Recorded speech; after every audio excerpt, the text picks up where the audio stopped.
Hey Cannapreneurs, this week's show is sponsored by Dairy Berry's Recording Studio. Well experienced and will make your show sound great. Take a look at dairyberriesrecordingstudio.com.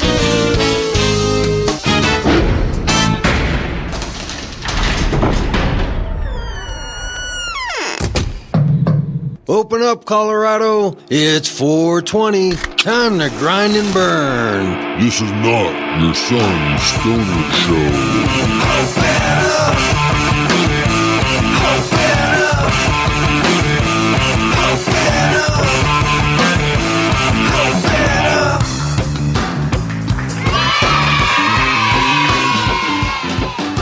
Welcome back, friends, followers, Cannapreneurs. Welcome to the Cannabis Community Project. I am Brainstorm, bringing you your weekly podcast, once again from the CCP studios, high up in Denver, Colorado. Here exploring the business side of this newly emerging Colorado economy, focusing on the business, the patient, the retailer, to the geek in the garage, creating that next innovation in cannabis. This is the first media platform to let fellow Cannapreneurs just like you build sustainable business models while living the lifestyle.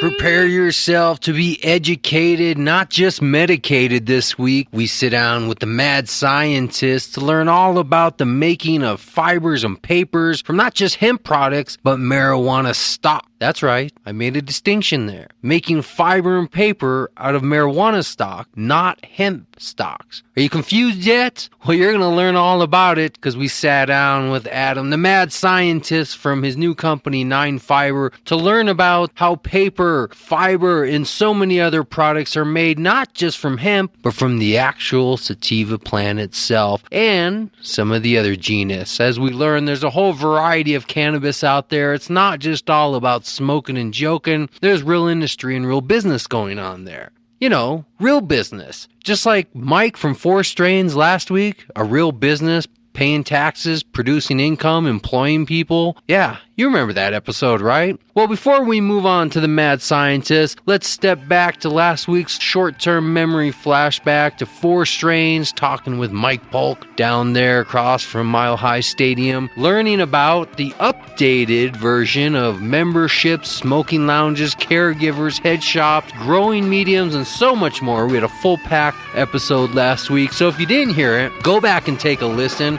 right after you listen to these couple minutes just to remind us all what we learned, and then we'll move on and listen to the mad scientist this week. Here we go.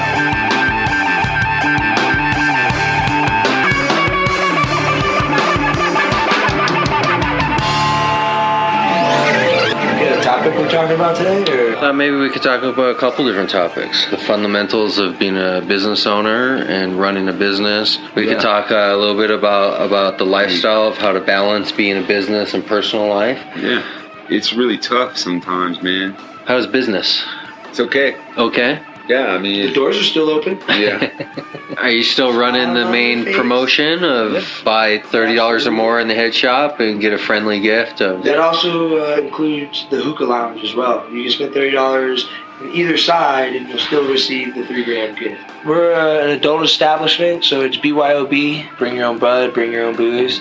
All we ask is that you act like an adult. Great. You know, it's just like being at your own house almost. I mean, it's a fair price from people and in bulk to make your money over a period of time. But this is the same as buying any commodity. So what is the market want an average, size pipe for? Nothing too elaborate. We're not talking about bongs. We're talking about handheld pipes. Yeah, a little spoon, colors. What are people wanting to pay? $5 to $100. Okay. It's a varying range based on... None of our prices in our store are out of whack with any other store in Colorado. Do you go around and check? How do you judge that? I wouldn't say I go around and check, but... I've shopped enough in Denver. Yeah, at the I pipe do shops. shopping. I live here. I shop at stores. There are things that I need that they might have. And Before I owned this store, when I was when I was buying glass as just a consumer, there was a price range that I can afford. You know, and a pipe to sell 4 inches of glass for $15 or $20 easy, you know what I mean, or $6. I mean, most people don't want to spend more than $100 at a time on a piece of glass. You know, I'm not just giving people free pot just so they can come in and destroy my space and disrespect my merchandise and my customers. I'm doing it because I'm trying to get people to know who we are and what we're about. You can grow your own weed here at below like market value because you're growing it and you're only paying for the small things it takes to cultivate it. You can see the plants when you come in the store, when you're standing at the counter, they're right in front of you and behind the glass. The Garden Club members are the ones that give the marijuana away to the customers, not me. They pay for their space for their plants, and then whatever marijuana they don't use, they give away. It's pretty simple. Kind of like paying it forward more than anything. If you want to learn to grow pot, you can get a book, you can buy chemicals, you can buy the growing medium. You know, if you want smoking accessories, there's always places to go. We just want to be places that you want to go, you know, that you like going, because where it's at, who we are, the products we offer, the gifts. It's not about like making money. We don't care more about the dollar than the customer. Cool, man. You know, I was just remembering it was show number 6, and this one will come out as show 26. So it was exactly 20 shows ago when we sat down for the first time.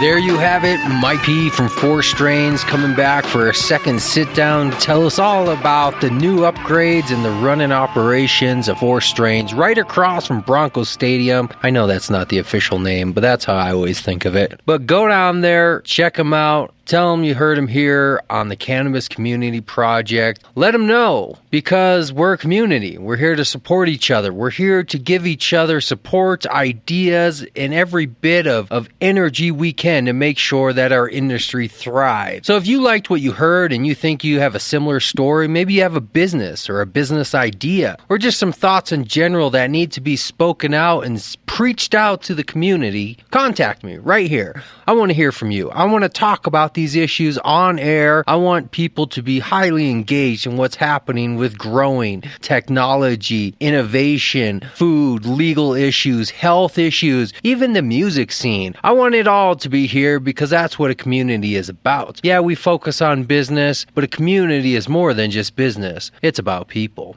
Very good. Enough of that. Let's move on to Twin News. This week in news. Last week, we didn't really do Twin News. We did a single story about Adam Carolla being sued, heading up the campaign to raise money, legal fees actually, to fight the patent trolls. That's what we talked about last week. Very interesting. If you didn't hear it, you're going to want to go back and listen to that one. This week, we just have our average old Twin News where we go around, we find out what everybody else has already reported on, and we try to snatch it up just a split second before you can get to it on your social media. So this is the only place you need to go if you want to hear social media regurgitated news about cannabis, because that's what I'm doing. I'm regurgitating cannabis news, finding the Facebook and the Reddits and the Twitter, and even a couple of offsites here and there that you might not have heard of, but finding all the topics. I even have my Google News feed automatically keyworded to all things cannabis, and I pick through them, find a couple interesting stories and good ones, consolidate them, and then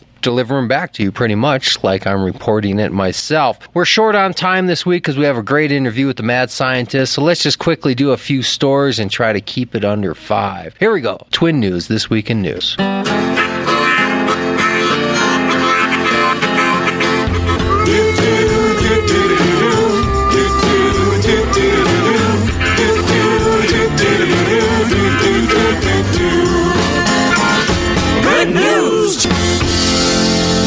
Here we go. First up, right on the top, Marijuana Policy Project posting a very beautiful shot taken, I assume today or yesterday, of President Obama and our very own Governor Hickenlooper in a bar somewhere, cheersing each other with full beers. Colorado Governor Hickenlooper says it sends the wrong message to young people when adults use marijuana. Yet he sees no problem pounding beers with President Barack Obama under the spotlight of the national national media. Even the president has acknowledged that marijuana is less harmful than alcohol. Why is Governor Hickenlooper so opposed to the idea of adults making the safer choice? What message is he sending? Think about that.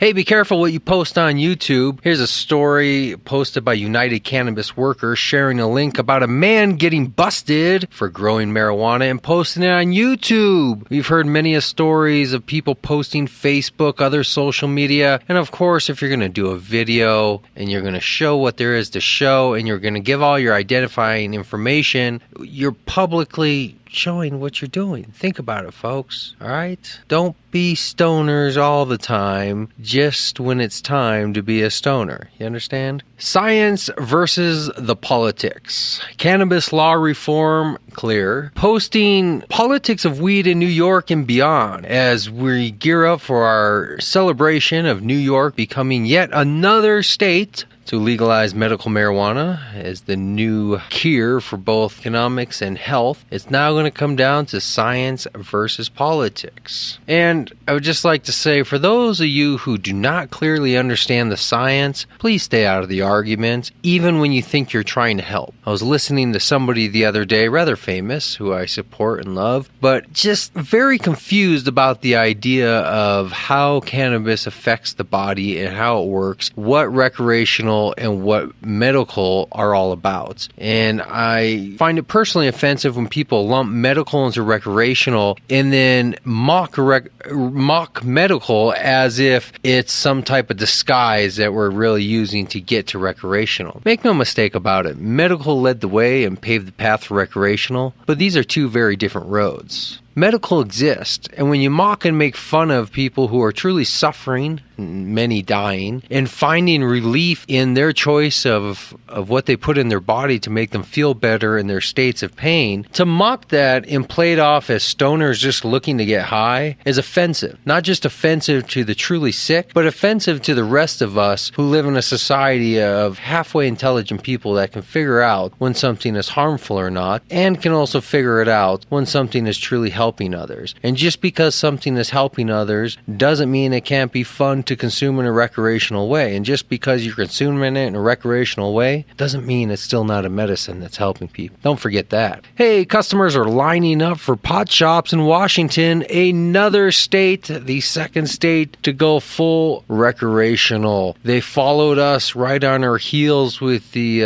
legalization in 2000 whatever, a few years back in the election, and now they're implementing it right after us on our heels once again to the recreational side. I'm sure if they come here and they find our experts and they see what we're doing, they should have no problems at all. Filmmakers give away free marijuana to promote documentary. Cannabis law reform posting again another way that Adam Hartle and Anthony Hashem hand out legal quantities of drugs to raise money for their movie documentary. Well, here we go. It's not very innovative in the sense of original or creative, but it's ballsy and it's innovative in the sense of saying, I'm going to actually do something that everybody thought about for the longest of time, but we're going to actually do it and raise some money. And of course, it'll be successful. That was posted also by theguardian.com. You can read up on that. MarijuanaDoctors.com, just reinforcing the idea I was just touching on. Medical cannabis opponents claim that there is no medical benefit, however, when it effectively treats this severe seizure disorder. When traditional paramedics failed, what more evidence do you need? Some of you may have seen this, the video going around of the epileptic children seizuring, twitching, twerking, not to make light of, in the sense of body convulsions happening, and it's heartbreak. And then to see cannabis applied, cannabis oil in most cases, and almost instantly, within seconds to minutes, body coming to full recovery, relaxing, and back to normal again. And yet, leaves no side effects or harmful after effects. Who's the animal? Those who use cannabis or those who oppose it? You decide. That's all the news you need to know this week. And that was Twin News, This Week in News, your weekly source for up-to-date cannabis. Hey, you want to hear something cool that happened the other day because of my podcast? So I was listening to one of my podcasts the other day, the Adam Carolla Show, and Jay Moore was on. You know Jay Moore, sports talk, many movies, Jerry Maguire, TV shows, been around for 20-some years, very funny guy. Well, he was on and saying he was coming through Boulder and had a few extra tickets that he was looking to push through. So me, being the one always looking out for opportunities, sent him an email thinking, well, what can it hurt? I mean, somebody's got to answer these emails. So I sent him an email saying, I got a small podcast, maybe some demographics that might be right up his alley, and if you could send me a ticket or two, I would promote it on the show and I would be thoroughly grateful. What did he do? He personally sent me an email back no more than 10-15 minutes later saying he had 10 tickets for me that I could use to personally promote and give away on my show to those I wanted. So I want to extend that offer to all of you listening right now. All you have to do is contact me. Send me an email, send me a Facebook post, send me a message. It doesn't matter how you get it to me. Send me smoke signals. But if you want to go see Jay Moore on July 29th in Boulder, Colorado at the E-Town Comedy Theater, contact me. We got more to come. Well, there you have it. Because of my podcast, little by little working up in the world, getting closer to where I want to be. Hi, this is True Diligence, PI, proud sponsor. If you're looking for a job in the cannabis industry, you know how fierce the competition is. Think of the character you'll demonstrate by showcasing your credentials at the beginning of the hiring process. A simple, yet affordable way to show employers you're the clear choice. Visit our website at truediligencepi.com. Move your resume to the top.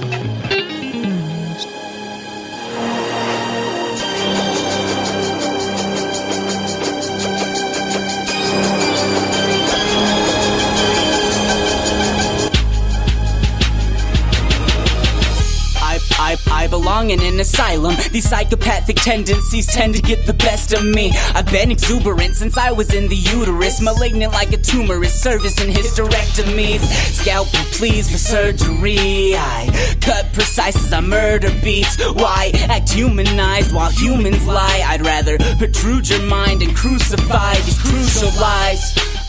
Independent forever, that's the vendetta, better bring Berettas. I'm acting reckless, call the paramedics. You should diet if you're diabetic, and you could die if you feel neglected. Cause in my city, gotta earn your stripes to feel respected. I'm next up, investing in and trying to buy Colorado. That's the motto where I'm from, every day yelling out ACO on the top of my lungs. Everything in excess, living life luxurious, killing it, I'm notorious. I think I need a flu shot, it's me against the world, feeling like I'm too I get in where I fit in, MHTSXX, be the quick bitch.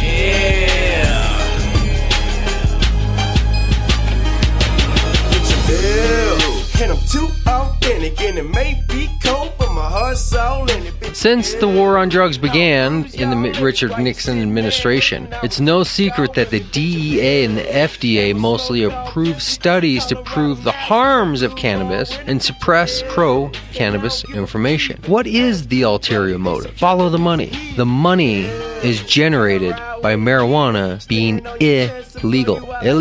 So who profits from over 850,000 people being arrested each year from cannabis? The United States imprisons the most amount of people around the world for drug-related crimes. And this source is coming straight from the DOJ, Department of Justice, and the International Center for Prison Studies. China, number 2, Russia, and then a whole slew of countries you would imagine.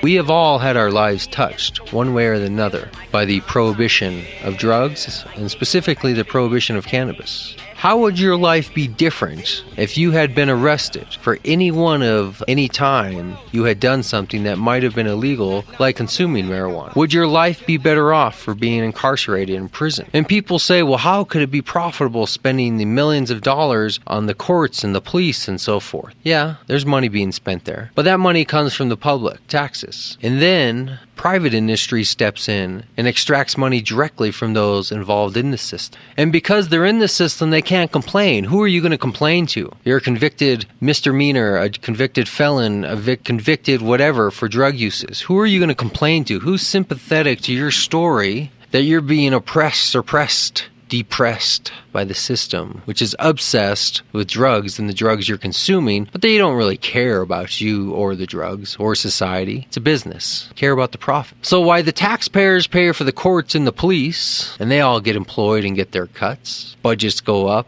Oversight is enhanced. More people are employed. More equipment has to be ordered. More overtime. Bigger positions, more positions, higher pay raises, promotions, more busts. And on the other end, millions and millions of individuals directly paying for their private probation, directly paying their jails and prisons for the amount of time they stay, directly paying for everything that is involved in the system that used to be also funded by taxpayer money. So now it's privately being funded. And when they can't pay, they're in bankruptcy, but they can't file bankruptcy, which means their life goes bankrupt. And then they go back to court because now you're not in a civil case of not paying debts. Yeah, debtor's prison doesn't exist. Haha, yeah, we know, right? But when you don't pay debt against the state, now all of a sudden it's a different story. This isn't Jane Smith and John Doe in a dispute trying to get money from one another and the court giving a judgment and telling you you're on your own to collect. The court is its own judge and collector. So they pass the sentence, which puts you in a place that costs you the money. Whether you're out and about, either way you're paying. If they send you to jail, you'll pay directly for your stay. If they send you back out on probation, parole, you'll pay privately for your probation, for your ankle bracelets, for your weekly classes, for your tests, your exams, your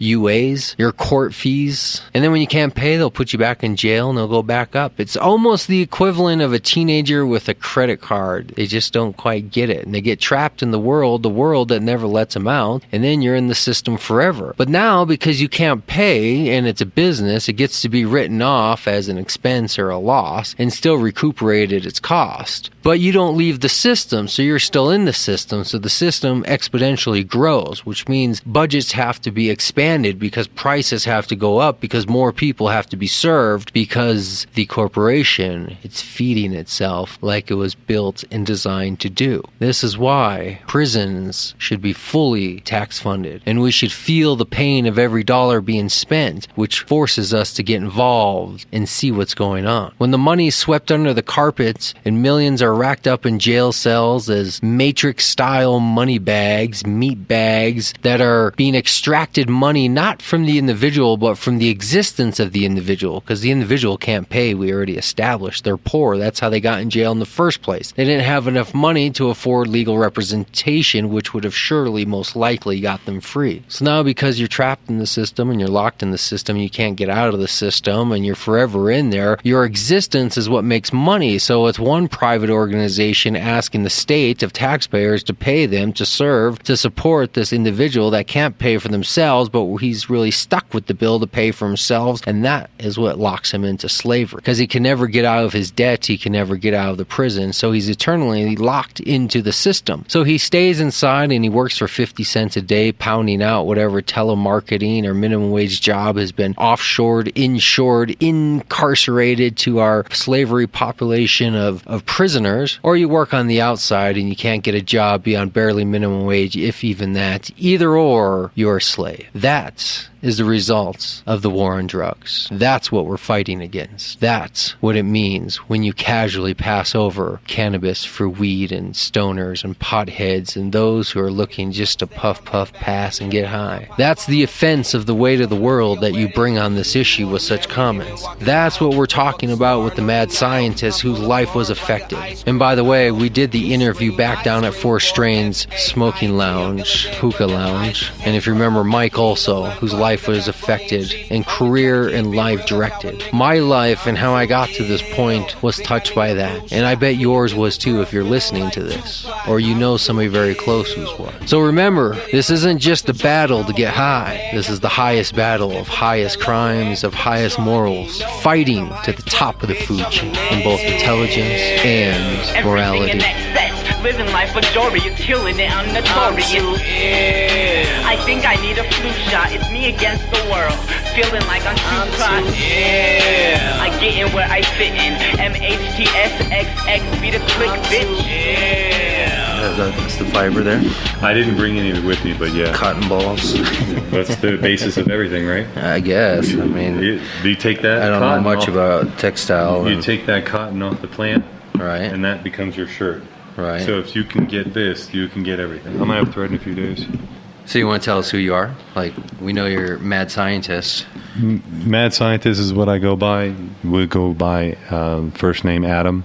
I'm with a new company called 9 Fiber, and what we do is we are a cellulose extraction company. We take plant cellulose and make it usable for fiber or paper, and particularly right now we are interested in taking the marijuana plant waste, which is the stalk, the dried stalk, and converting that cellulose material, eliminating all the THC, and making it usable paper and usable textile material. Cool. We're doing research on that right now. This is pretty exciting, actually. When I saw you post it the other day on Facebook, I immediately thought, oh, finally, somebody's actually not talking about starting a dispensary or something that's very specific, plant-based for retail. Somebody's actually going into the other side of it, the part that we're all kind of waiting for, this big hemp industry that people are talking about that's taking off. Sure. But you're making a fine distinction between what you're doing and the hemp industry that potentially is going to merge out there, or you feel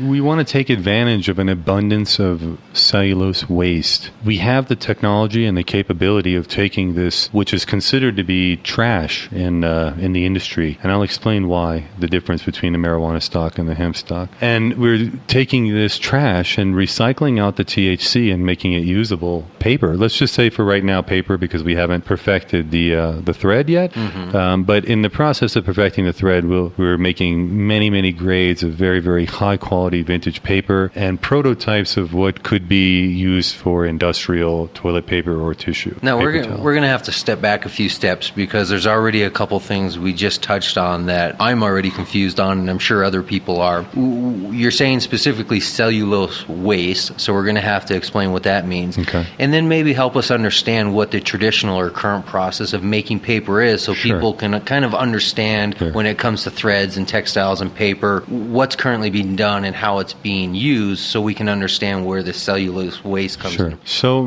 I'll go ahead and try to answer all those questions with a paragraph or so, maybe a little bit more than that. Cellulose itself, we don't want to consider it waste, because cellulose is very valuable. So it's only waste because the industry, the marijuana industry, hasn't had a usable application for the stock that they're throwing away. So I'm actually referring to it as cellulose waste, but to actually say that cellulose is waste is really, that would kind of defeat the purpose. The cellulose is very valuable, and the point I'm making is that cellulose itself is very valuable, and what we're doing with it is we're wasting it, and we need to be able to use this cellulose for many different things. And let me explain to you exactly what cellulose and the industries that are using it for, and why we're using it, what we're using it for. We'll start with wood. Wood, obviously, trees, paper, wood. We all know that this comes from trees. And this is pulpous cellulose. Cellulose, they take the wood into sawdust, basically, and then the sawdust, which is what's left over from making many different types of wood products. That sawdust is then basically what becomes paper. They actually grow trees for the purpose of making this paper and toilet paper, and it's very, very pollutive to the air because they don't have to ingest them, so they can really go all out with the pesticides and really, really pollute the earth really bad.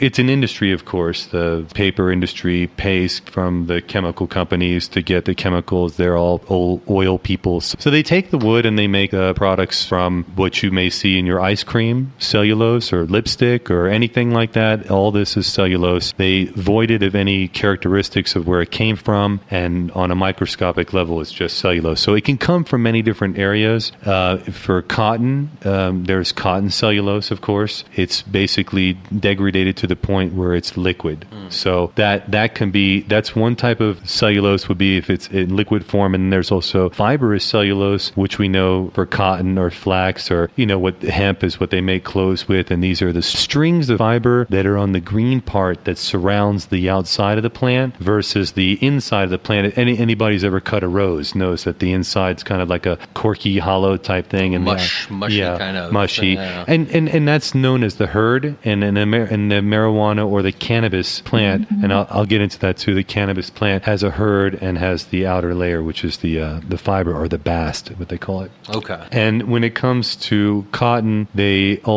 cotton industry uses more water than any other plant that's grown and more pesticides than any other plant that's grown. And most people have no idea that all of our cotton and all of our clothes is genetically modified. I'm not mentioning any names of who's doing it, but it's genetically modified and to sustain the pesticides that are used, and it's very environmentally unsafe. And I believe that if everybody knew this and knew that we had an alternative that doesn't involve any additional water, doesn't involve any pesticides, is already grown organically in a laboratory environment, and we're throwing away what we could be using right now. No more of your clothes made in China. We have the technology right now, 20 plus states, 365 days a year operation, and they're throwing this part away, and my company can turn it into paper and turn it into clothing. Okay. So let me recap that. So you're taking on the two industries of wood and paper and cotton and textile for making fabrics and making paper-like material. I wouldn't say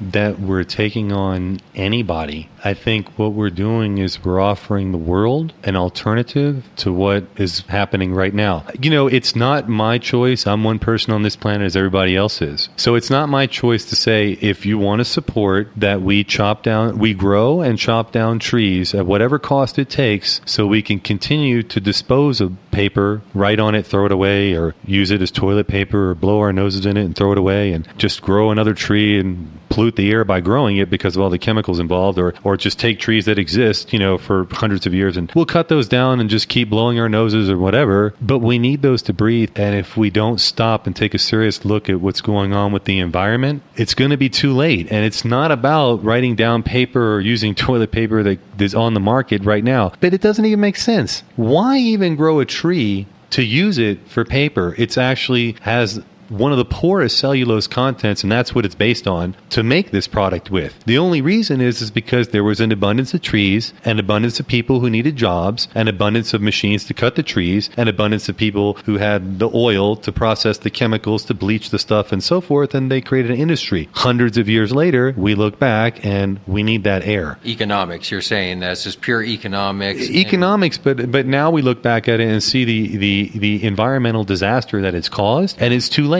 Because they have so much money that they can literally strong arm someone with a great idea, didn't get their great inventions to the market because the people didn't know about it or the people weren't behind it. But I would tend to believe that everybody in the world would say that if we could take something that we could recycle, that's already being grown, whether you like marijuana or whether you don't, it doesn't really matter. They're throwing away the cellulose and it can be used instead of trees. I think it's pretty obvious. It's like the Tesla story, right?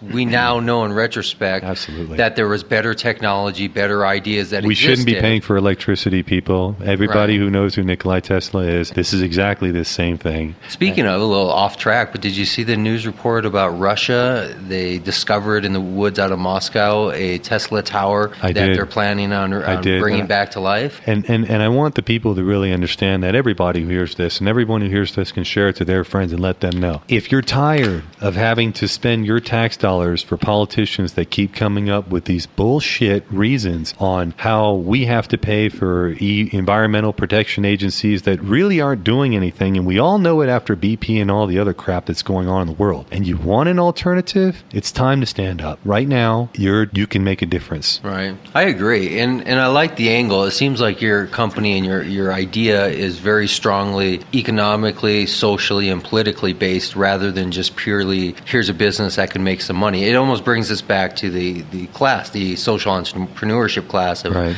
finding the multiple bottom lines and the multiple end objectives. So I think you're definitely in the new economy with that type of thinking. I mean, I want to go back and kind of recap the difference between the hemp stock and the marijuana stock. And I want everybody to understand. Hemp stocks there's a couple of different types of hemp stocks. There's different genetics, like there are different strains of marijuana. But for the bulk of the two different types of classes of hemp stocks, you would have seed hemp stocks, which are mainly grown for their seed, which we use for oil and, protein machine and so forth. And then there's the industrial hemp stock, which is very tall, which we use for fiber or hempcrete or the composites and so forth that you know of. Common technology has been around since the early 1900s to decorticate hemp. And that word decorticate means remove the outside from the inside or take the fiber from the herd. And you can do that, was done in China for many, many years by hand. They would just take a little knife and slice one of the thing and then pull a long sheet of however long the hemp was, and then it would have to,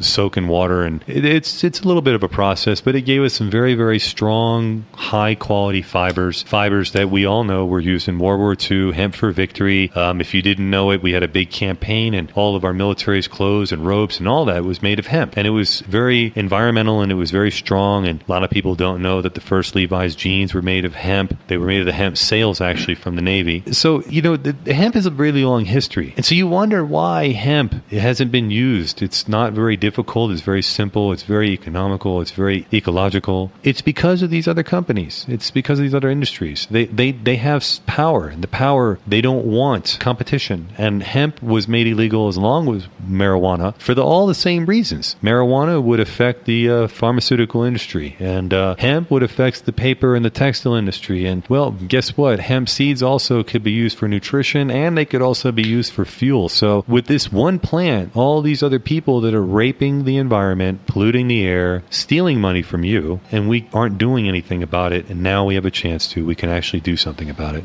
Absolutely. It sounds like a great idea. Is there other people that are involved in this industry, or are you at the first into the market? I haven't. I've done the research that I can to find out. As far as I know, we are the first people to be able to eliminate all the THC from marijuana and make it into usable paper and usable textiles. We have the material. We're getting the thread this week. It shouldn't be very long, but before we can put any products on the market, before we can sell anything, we have to change the legislation in the state of Colorado, which is actually the only state that's regulating the marijuana waste. It's being referred to as waste right now, so I'll use that term. But the marijuana... Only because there's not an actual use for it after its first initial use. Right. Okay. Why it's being called waste. Exactly. Let me key up on that real quick, because I'm going to wrap up the whole thing about the hemp. So that's how hemp was so easily to be used. And hemp has very low THC, and it can be used industrial, and it's not very hard to process with decortication machines, which were made in the early 1900s. The common misconception is that hemp and marijuana are the same, or that hemp is the male marijuana plant. These are misconceptions. This is absolutely false. They are all cannabis plants. Cannabis has different subcultures. One of the categories is hemp, and then there are other subcategories. Sativa is a subcategory itself. So you have sativa hemp, sativa sativa, which is the marijuana sativa indica, which is the marijuana indica, sativa rudularis, which is also a marijuana plant, and actually... That's the short, stubby one from Afghanistan? No, actually, that's the indica. It's more grows in very colder areas in Russia and stuff like that. It's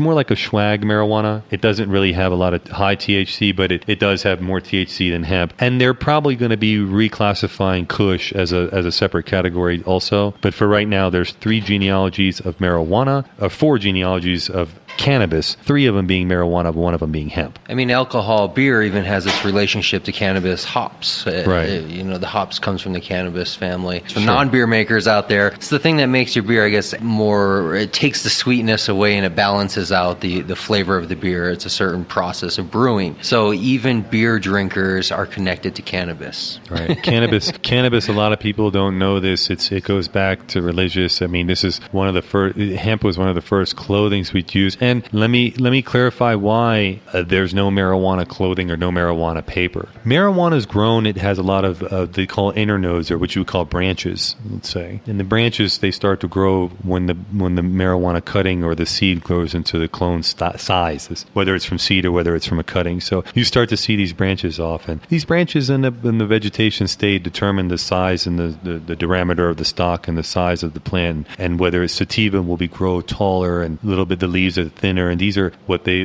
refer to as the characteristics of the plant or the phenotypes.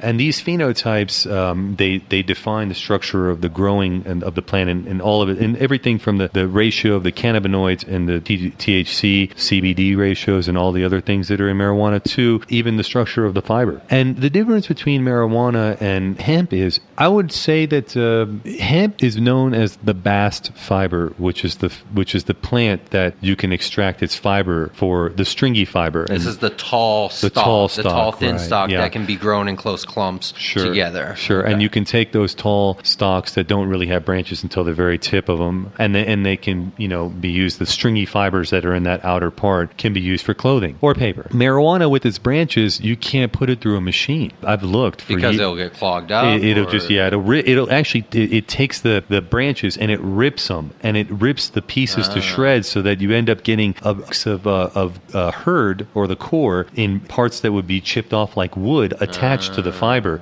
So you wouldn't be able to use the fiber. We don't use any machines. We use an environmentally safe process, is oxygen and water. It's intellectual property right now, and we aren't at liberty to discuss the process, mainly because we can't sell anything because we don't have a license to sell it or a license to be able to collect it. So explain why not? Because there's probably people who are confused. If you're not selling bud, you're not selling medical, recreational, anything, you're not even selling paraphernalia. No. Please explain briefly why.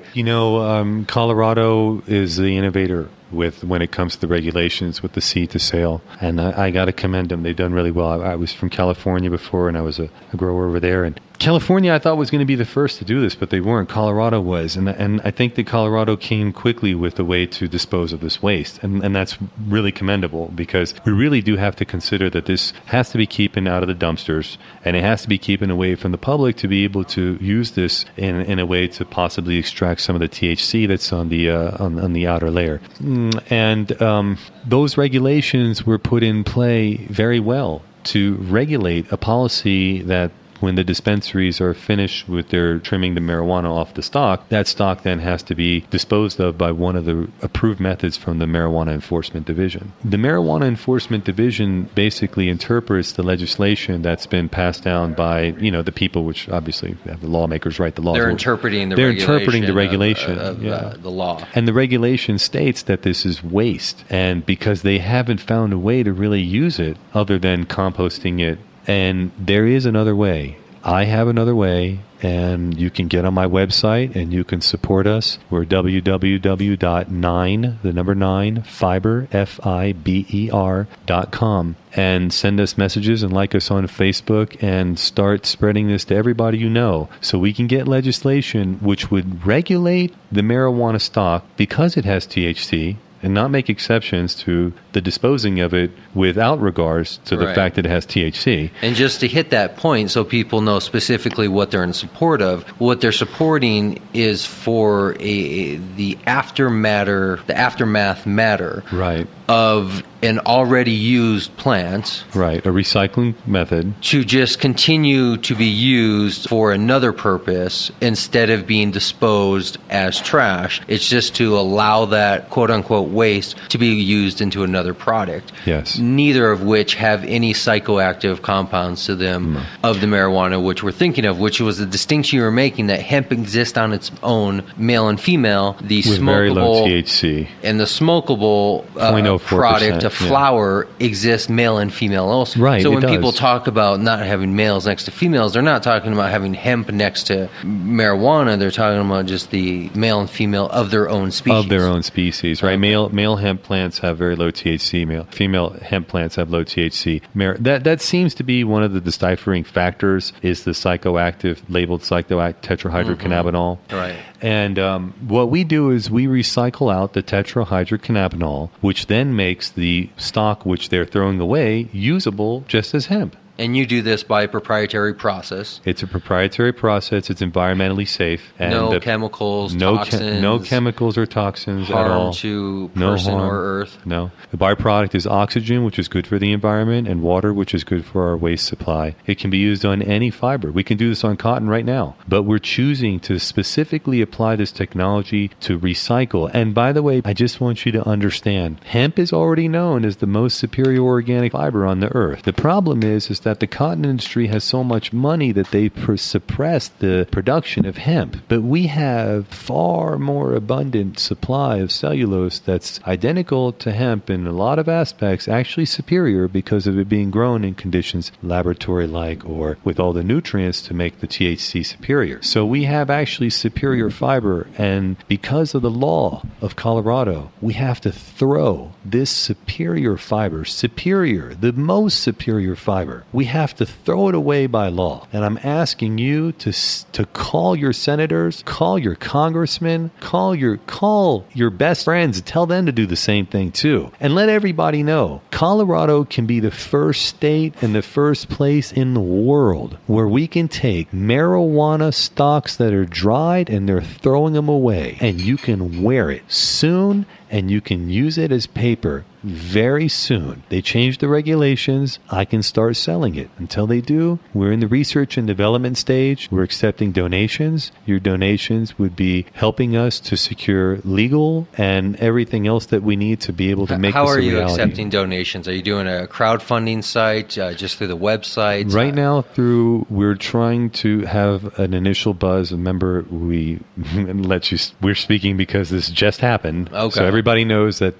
So if they go to your website, go to our website. Find a donate button. You can find a donate button. We're hooked up through PayPal right now. Hey, listen, guys, women, children, everybody out there, because we're not promoting marijuana. We're actually promoting an environmentally beneficial way to recycle something that exists right now as trash and make it into a superior product that is on the shelf. A higher quality paper, softer paper than you can get from the people that do it with wood, and better quality fiber than the people that do it from cotton, right here without any pollutants, without any additional growing, no additional water, none of that. Support us, like us, share us, call people, make legislation pass. This is a ground roots effort. We're not selling out. We want to know that the people are behind us. This technology is very superior to what exists right now in the current applications for these things, with whether it's wood or textiles. So there's offers of sell this, sell that, let us know what this is. We're not doing it. 9 Fiber is for the people.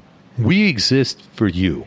We want to know that you care. If you want this world to be a better place and you are tired of the people that have money dictating the environment, and then you having to spend your tax dollars to clean up the mess that they make because of their lies, support us. Even $1 from each person and 1 million likes gets us the money and the legislation, the lobbyists, and the support that we need to make this a reality. And then no more made in China. You can feel proud of yourself when you buy your clothes. No more cutting down trees for toilet paper, because you know that this came from something that was already being grown, and we can use this, and I will produce toilet paper. If you support me, I will undercut everybody, and I will put toilet paper on the shelf that is superior for less, if you can support us. Thank you. I like that, the toilet paper campaign. All the way. It just doesn't make sense. And I tell you, I had this idea a long time ago, and it's it was not kind a of shitty funny. idea. It's not. But you know what it is? What we're doing to ourselves? We've failed as a human race because we somehow let someone decide. As an intelligent race, we let someone say that we believe you're more intelligent than us, and you should lead us with the idea that we should suffocate while we defecate. Wow. Think about it. We should have a rant off. We should. I think because you're the if first we can, person I've met who's come close to my ranting abilities. I'm sure this is going to be the first of many. We have a lot of questions that are going to be coming up.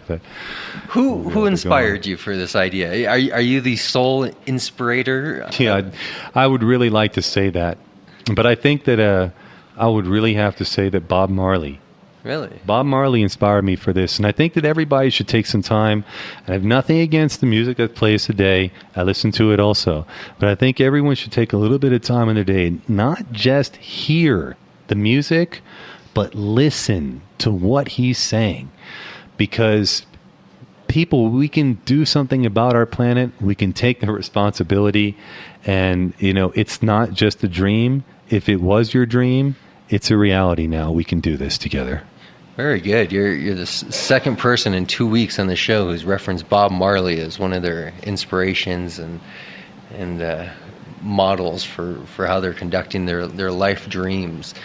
That's anytime you get a good idea, you're like 1 in 1,000. Anytime you can execute that idea, take action on it, you're like 1 in 1,000,000. And anytime you can get any success from that action, you're like 1 in 1,000,000,000. So, well, there's one more to add to that too. If you can make that 1 in 1,000,000,000 and rise through oppression, and we'll talk about that at another show, maybe.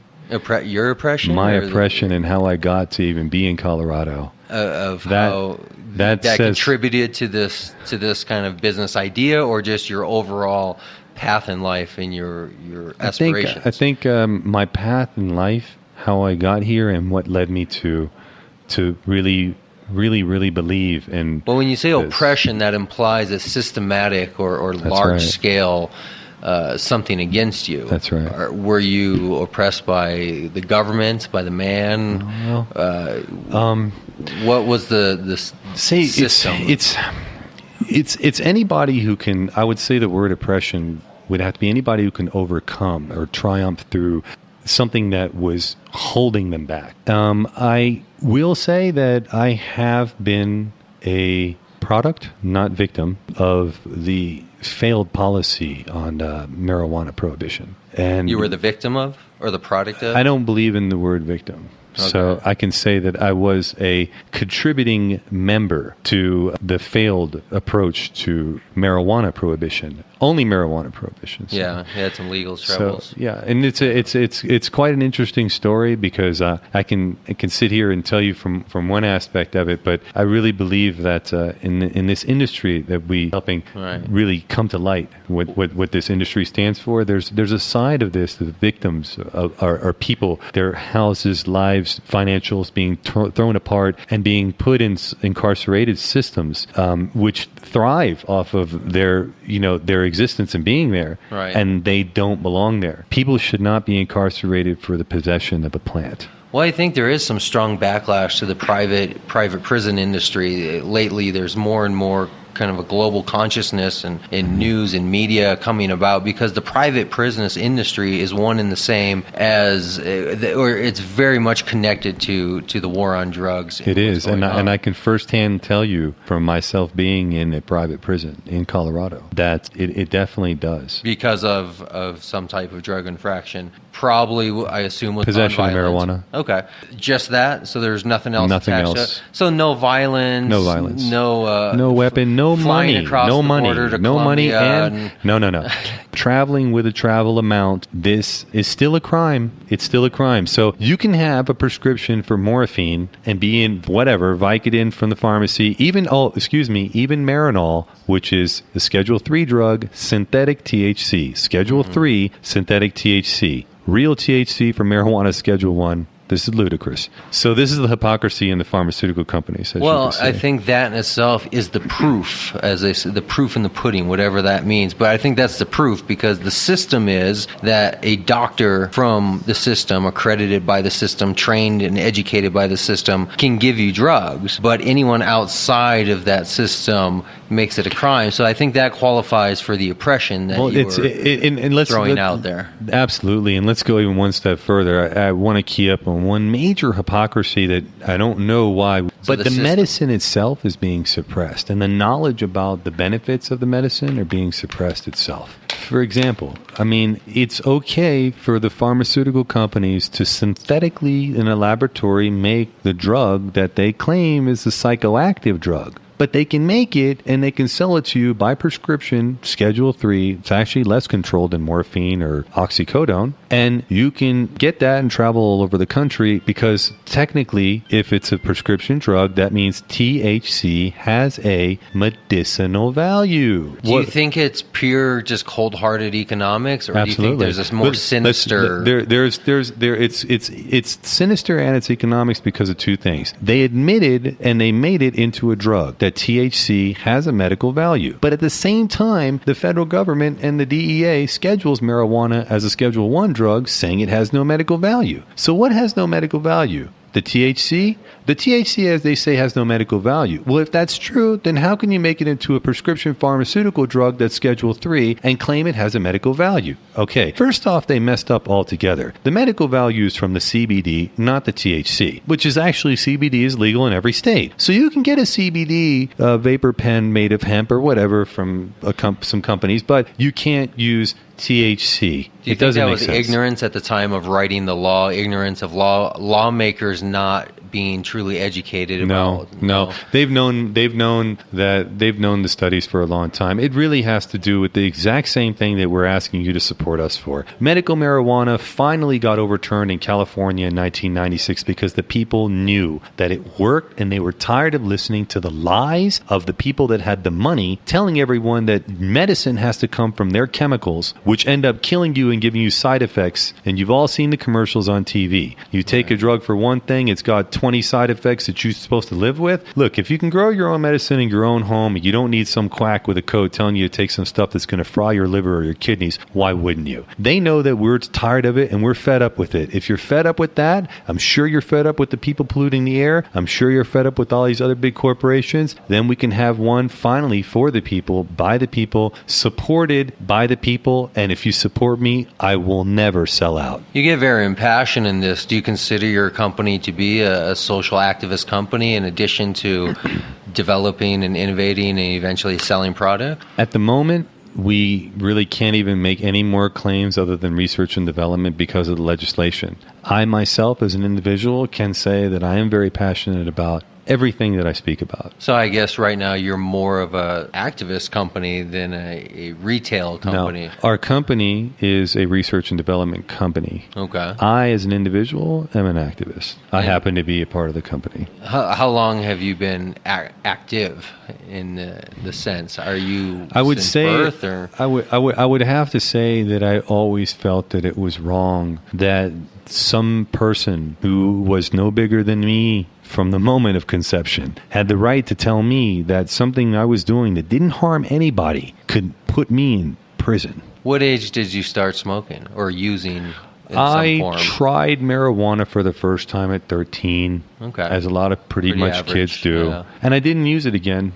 I've been in health and nutrition. I've studied nutrition. I've been the mad scientist in bodybuilding circles since 1990. What is the name all about? Mad scientist. I was 17 years old in the Northern Virginia area, and I started working as a teenage amateur bodybuilder and started beating a lot of the adults and the pros, the people in my gym that were professionals at coaching other people as far as getting their contest prep ready, and came up with some formulas and started training some people and got very famous in some of the major publications, Flex. Formulas like nutrition muscle enhancing type formulas? No, or structured ways of eating. A lot of people know that, of course, lifestyle formulas. Lifestyle formulas that we call it the window system because I would manipulate the carbohydrates that you eat to create windows of opportunity for insulin. And if you can manipulate the body's insulin to work to your advantage, it creates these anabolic windows to where you can time periods of amino acid uptake to make the muscles grow. So choreographed workouts specifically designed for this with a nutrition background and programming it all at perfect timings, we were able to really come up with, I was able to come up with, the athletes that I helped were able to produce these cutting edge results.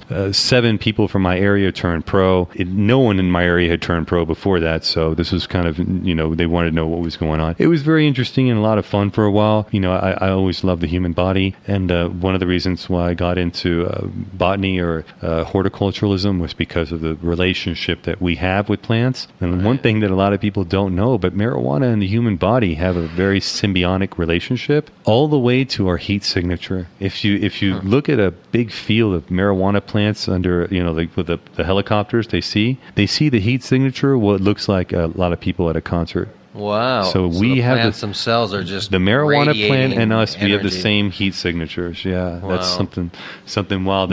And also, the endocannabinoid system is the largest system in the entire body. This plant was made for us, and it seems that it's money and greed that if people tell us that it's not, so they can keep it from us and tell us that they have something that they say is made for us, when this was made for us here. Whether you believe in Big Bang or the spirit, whatever, it's here. It didn't come from their petri dishes and their petroleum. So that was your former career or your current career? Or Former career, passion, and it's always been one of my loves as far as life goes, understanding the human body and being able to take it to its fullest threshold. So when, where, and how did you transition then into the botany and cannabis and horticulture? When did that life change happen? I was in political consulting for a little while.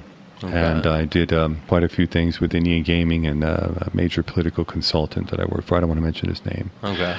And as a result of working with this individual and really getting it inside of what I felt wasn't what I agreed with, what was going on with the world. And started off when I was in Northern Virginia. He was outside of D.C., and we did some stuff in New York and Miami and in California. And after that, I really wanted.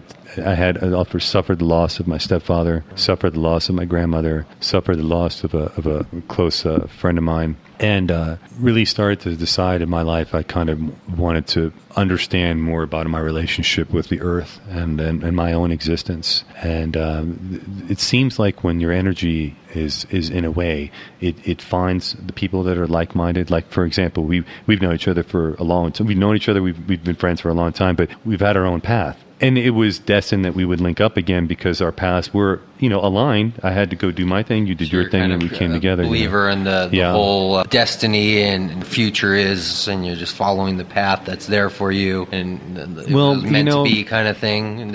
I don't know if it's meant to be or if it's not, but I do know that this has been something I've been wanting to do for a long time, and it's been made possible. So I do believe myself that if you want something and if you believe in it bad enough, I think that belief might actually not come from us. That energy or that idea, because, like, for example, we know, like, you can put electrodes on the head, you can say, okay, this guy thought this and this is what happened after he thought that, but where did that thought come from? It doesn't, that's one thing we don't know yet. So my thing is it that this, whatever, I thought this, and now it seems that I'm being brought to like-minded people that are going to make this happen, because that's what's happening. So I believe in it. Well, it's a little bit of the secret, right? A little bit of the secret. That was very good. I saw that. But I think at the bottom, I also believe in the idea that it's kind of out of our hands and out of control to a big part. I mean, when I think about what I'm doing now in this industry, the only reason I could do this is because of past failures that gave me the opportunity to explore this route. And this route is really what I wanted to do, what I want to do.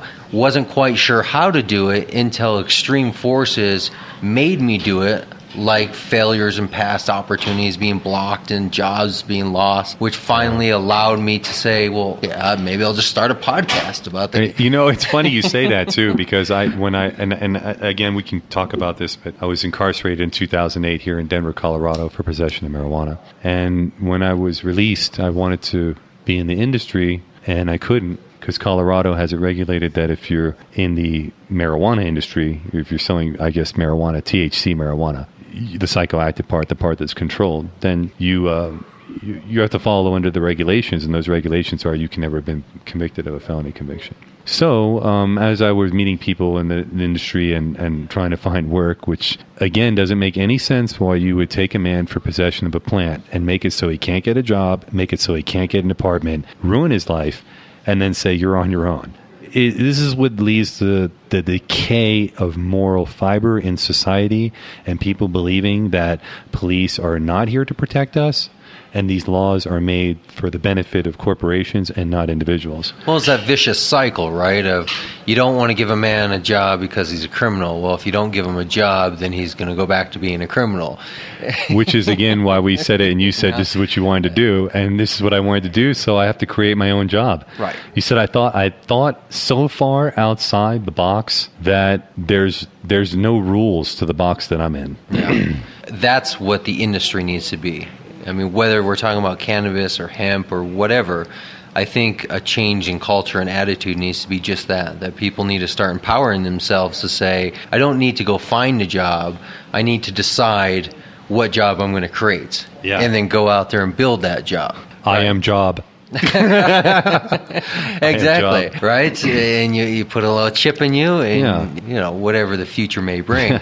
I think it's that self-discovery, right? I mean, how long did it take in life to finally come to terms with what you're eventually going to do? So I had to fail at my own businesses 4 or 5 times. You know, I had to go take minimum wage jobs to make ends meet in the meantime.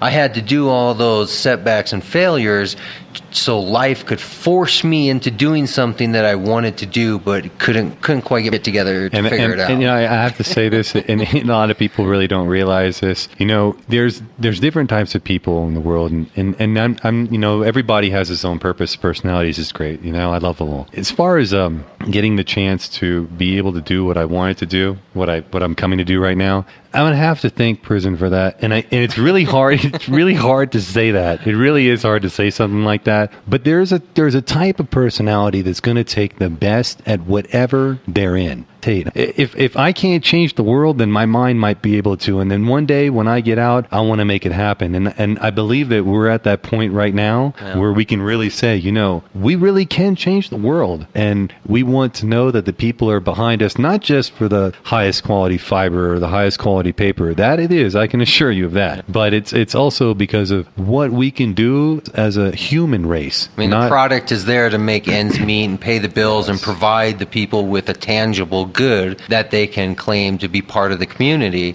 but it's the idea that they're really part of. It's what you're supporting. If you're supporting an environmentally friendly process that's recycling out the THC, we're getting rid of the drugs, and we're making this as industrial as hemp. Now, if you support hemp, or if you support anything, you know, environmentally friendly, then you should naturally gravitate towards this type of philosophy. Spread it to your colleagues, your friends, or your family, and let them know that with your support, we actually could have an alternative from growing trees to cut them down or polluting the air with the chemicals that we do for these, you know, for cotton production or so forth. It's not necessary. There is an alternative, and we really could see a difference, and everybody could be wearing 9 fiber soon, and we didn't have to do all the unnecessary chemicals and pollutants to make it. Absolutely. Let's give your website one more time, and your Facebook and any other contacts, so people know how to get involved in your community and your project and stay in touch. Okay. It's www.fiber.com, and there's a link on there for Facebook. It's 9Fiber in Facebook.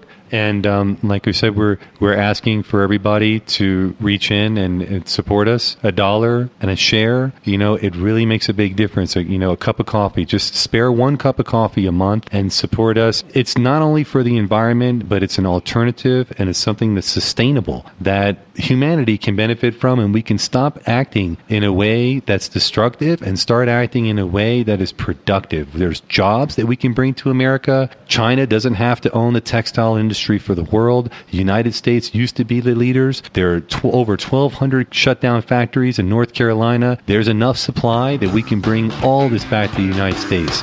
And it's about time that we did, for jobs, for your future, for your clothes that you wear on back, and for our environment as a whole.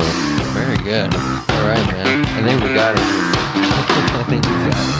Thank you. I look forward to seeing you again.